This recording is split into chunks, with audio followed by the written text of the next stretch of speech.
Let's begin with the story of David and Goliath. It's a tale many of us know well, but there's a deeper lesson in it that's often overlooked. Why did David face Goliath? The story of David and Goliath was one of my rich dad's favorites. I suspect he might have seen himself as David, a man who started with nothing and yet rose to compete against the giants of business.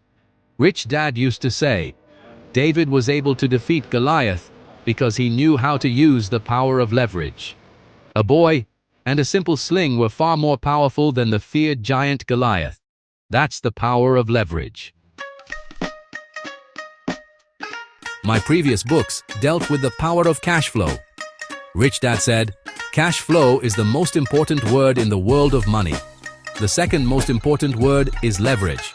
He also said, leverage is the reason why some people become rich and others do not.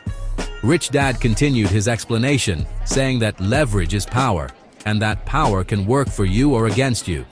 He said, the reason why less than 5% of all Americans are rich is because only 5% know how to use the power of leverage.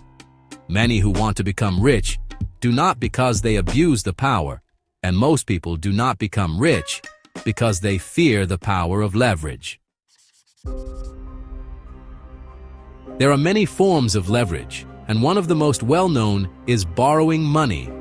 Today, we are aware of the serious problem of people abusing this powerful form of leverage. Millions struggle financially because the power of debt leverage is used against them. Due to the consequences of debt leverage abuse, many people fear it, saying, cut up your credit cards, pay off your mortgage, and get rid of debt.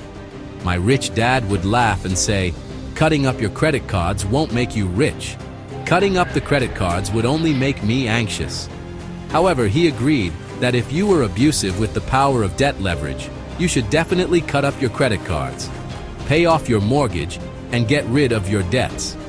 He said, giving a credit card to some people is like giving a loaded gun to a drunk. Anyone around them is in danger, including the drunk. Instead of teaching us to fear the power of debt leverage, Rich Dad taught me and his son how to use this power to our advantage. That's why he often said, there is good debt and bad debt. The good makes you rich and the bad makes you poor. Most people are loaded with bad debt, and many others live in fear and pride themselves on being free of it, to the point of being free of any good debt.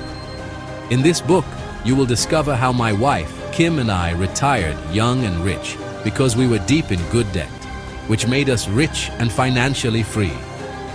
We used the power of leverage, did not abuse it, nor did we live in fear of it. Instead, we respected it and used it wisely and cautiously.